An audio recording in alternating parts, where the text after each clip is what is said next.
Arjun Erigaisi makes his way to the board. Behind him is Pragnananda there.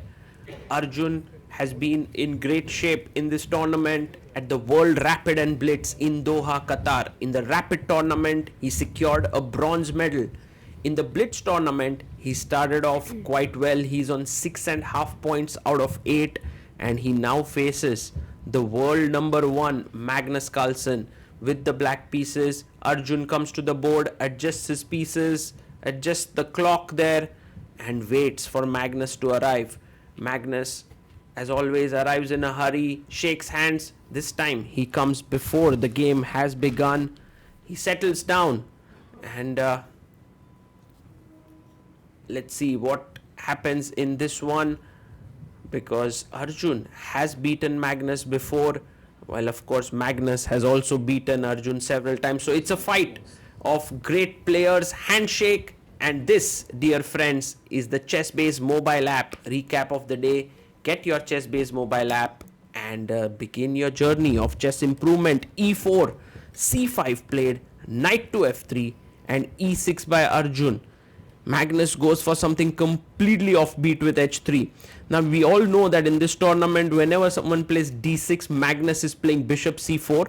So Arjun went E6, but Magnus surprises him with H3, and now A6 played on the board to maybe expand with B5.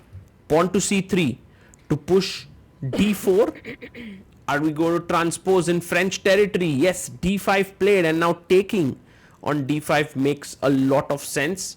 But Magnus pushes forward. He's playing like the advanced variation in the French defense. Arjun has a choice now. Push the pawn to D4 and imbalance the position, or let white play D4 and then go into French defense. Arjun is like, Magnus, I'm happy if French happens on the board. Queen B6. Very interesting move, because here you can try and trade the bishops with bishop to B5.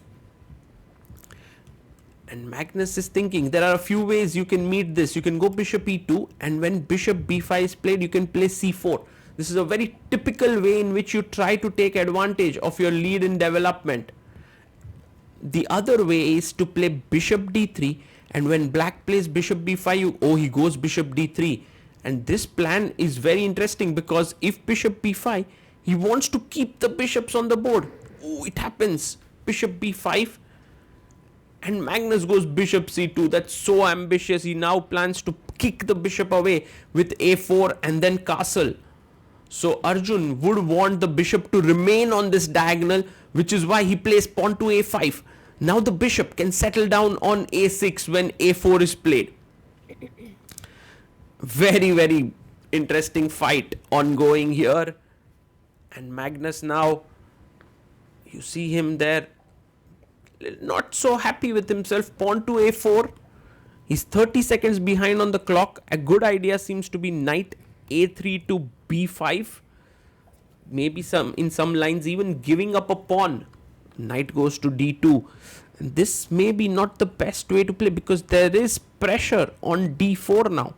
Think about it. I take, I put my knight here, I bring my bishop out, I bring my knight to E7. Black seems to have excellent development. The big problem in French is the bishop here. It's on a great diagonal. Pawn takes pawn by Arjun. Now if you take back with the pawn, then bishop C4, and black is doing very well. So he takes with the knight. Bishop comes to C5. Pressure, pressure, pressure. And Magnus can't castle. There's pressure on D4. What to do is the question. Do you want to play a move like rook B1? Do you want to play bishop D3? Saying to black that, I kind of messed it up. I agree that you are having a better position, but I think Magnus is kind of a player who doesn't like to go in that direction. But look at the clock time. He has 1 minute 20 seconds only, and you can see that something's not flowing for Magnus there. He's not able to make the most of his position. He's not able to flow with the moves. And he plays bishop E3. Now this is tremendously risky, because he's giving up the B2 pawn. And if you notice, the C3 pawn is also hanging. So let's say queen B2, white cannot even go rook B1 because queen C3 is hanging. Now will Arjun be bold enough and take the pawn. He's lifting his hand there. He could very well just play knight takes d4, which is also a fine move. Knight d4, pawn takes, and then maybe a check here. It seems not at all an issue to play it that way. But Arjun has never really feared Magnus. He takes, queen takes b2. Excellent move. Now c3 pawn is hanging. So you can't defend queen d2. The rook is hanging. You can't play rook b1. c3 is hanging. All these problems. Maybe there is a way like knight b5. Because bishop b5, I take back, I attack your knight. Could be a messy way to play. And look at Magnus's time. He's down to 38 seconds. Magnus is worse. Low on time. He goes king d2. He shakes his head there. Now Arjun can simply go back with his queen. Queen b6. He can say like, it was a good raid. I got a pawn. I'm happy here. And just play it calm.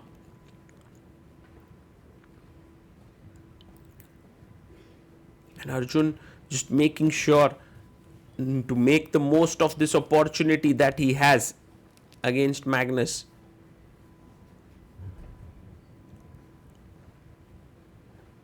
Goes for the move. He plays queen b6, the best move in the position. And now Magnus needs to start moving quickly.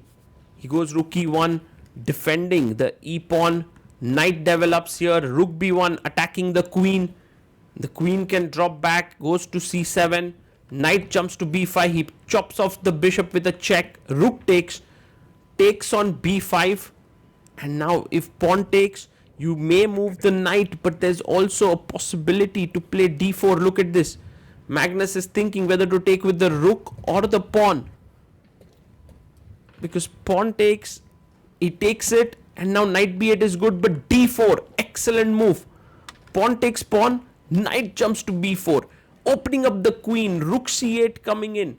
Rook comes to c3. Good move by Magnus, attacking the queen. The queen can drop back to d8, putting pressure on the d file. Can also go to b6, goes to b6. Ooh, puts the queen back, plays queen b6. Bishop to e4 played. And now you can even castle here. But you could be potentially a bit afraid of a Greek sacrifice. King e1. Oh, finally Magnus wants to run away with the king. But queen b5. You can stop the queen. Stop the king from running. It's possible. He goes at 6. He's like, I don't want to get into all of that. Queen e2. Defending the pawn here. Castles. And king f1. At this point, the material is even. Both sides have 6 pawns, 2 minor pieces, 2 rooks and queens. Rook c8, offering a trade. Black's position definitely preferable with this passed a pawn. Rook takes rook. And now rook c8 played. Maybe knight d5 was better, but queen c4, excellent move. Attacking the knight. Knight goes to a7, king g1. Do you want to take the pawn here on b5? He goes king f8, because now he doesn't really want his king to get mated on the back rank somehow with this escape square taken. So d5 played. That's a mistake. He should have brought his knight back into the game. Knight d5 takes, bishop takes, and now a very good move. Queen takes b5. Arjun has 20 seconds. Magnus has 12 seconds. Take the pawn. Arjun takes it. And the thing is, now d5 is hanging. Because knight and queen both attack it. Queen c7, take it with the queen. It's a great move, because if you check and take here, my king comes up. Take it with the queen. But Arjun takes with the knight. And now queen b8, check and take here. No, he goes queen d8. Queen blocks, and now queen takes d5. Arjun is 2 pawns up. Knight c6. In fact, he's 1 pawn up, but he has 2 passers here. He's completely winning. King goes to g8. Queen b5, attacking here. Queen defends. Everything is under control. Magnus is losing. He has 5 seconds on the clock. Plays queen to c7. And g3 played. Queen comes back. King g2. Can Arjun win this? He goes g6, h4. Pawn moves up to h5. Knight comes in. Oh, Magnus is back in the game. He's now threatening e6 moves in different positions. King g7 pushes e6. What a play here by Magnus. Suddenly the black king is weak. Check. Pawn moves up ahead. And now 6, 5, 4. He goes queen a2. Oh, queen b6 with just 2 seconds. And knight d4, he had to push a4, takes the pawn but drops the queen, and Krishchuk is there and bangs the clock, bangs the table because clock turns 0. Magnus Carlsen loses in a position that could well have been equal, and Arjun Erigaisi wins. Magnus asks the arbiter if there's anything he can do there, but there's nothing. Look at the final position there. Magnus not at all happy there. He could have had a draw. Arjun fought hard and played amazingly well in the final position. Arjun, by the way, setting back the pieces. Magnus could have taken queen takes a5 and the position is drawn. He was about to make that move, but his queen flew off the board, and eventually Arjun got the full point. What a game, what drama. Arjun Erigaisi calmly moves away. Arjun, congratulations for 2 bronze medals here. How is the feeling right now? Yeah, right now it's a bit sad because I could have done way better than this. But okay, overall 2 medals.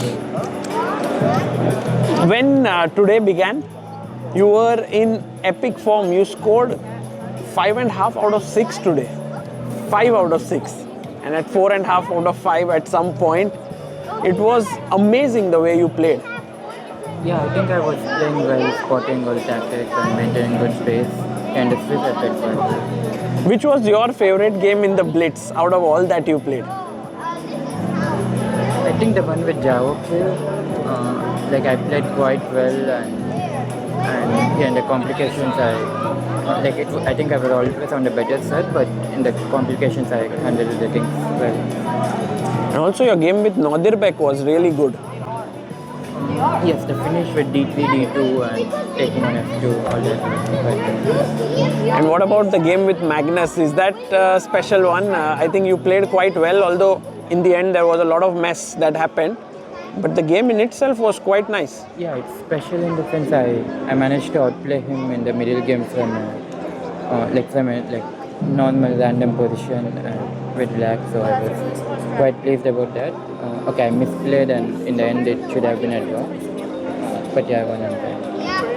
And overall, Arjun, this format where you really dominated the 19 rounds and then suddenly you have to play a semi-finals, was that difficult for you? Not exactly. I think that was not the problem. I think I would prefer it all to be the same, but it wasn't like a problem as such. I don't mind it this way either. Yeah, he just played better than. Oh, what do you think went wrong in the semis with Nodirbek? Yeah, I had 2 good positions, and like first game I overpushed and taking on c4 was a very bad decision. I didn't realize how much danger I could get into. And the second game also, yeah, I had the extra e-pawn and somehow I let that slip, and okay, then because of the fracture, only he could play for the win. And yeah, I could have defended better, but he was putting me under pressure on the clock as well, so he was playing quite well on the board and also the time management. And Arjun, you are now the only Indian after Vishy Anand to have won the individual medal in World Blitz and World Rapid. That's special. Yeah, medal feels nice, but it's still fresh that I missed out some like gold or silver to bronze. So yeah, it's also a bit sad. And lastly, I want to ask you, Arjun, you are India #1 now in Classical, in Rapid, in Blitz. You are also world #3 in Rapid. In Blitz, you almost crossed 2800. How do you do it? In every single format. Yeah, I think I'm good in not just classical but across all hop formats. It has definitely helped me that in my childhood I used to play a lot of blitz and so yeah, I'm happy that I'm maintaining a good pace in all formats. And before I let you, I have to ask you, what's your New Year resolution? Nothing for now. No resolutions? No, just normal. Okay, thank you, Arjun. We see so many people here waiting for you, so I'll let you go. Bye. All these years, ChessBase was a software that needed to be installed on your computer. But now, ChessBase has come up with a mobile app. It's called the ChessBase mobile app, and it is available both on Android and iPhone. With the app, you can now prepare against an opponent You can get access to more than 11 million games in your database. You can create a new game, analyze it. The premium users get access to the fastest cloud engines, and then you can save your analysis. What's more is that the app is completely free. If you want to stay connected to serious chess preparation on the go, then the ChessBase mobile app is for you.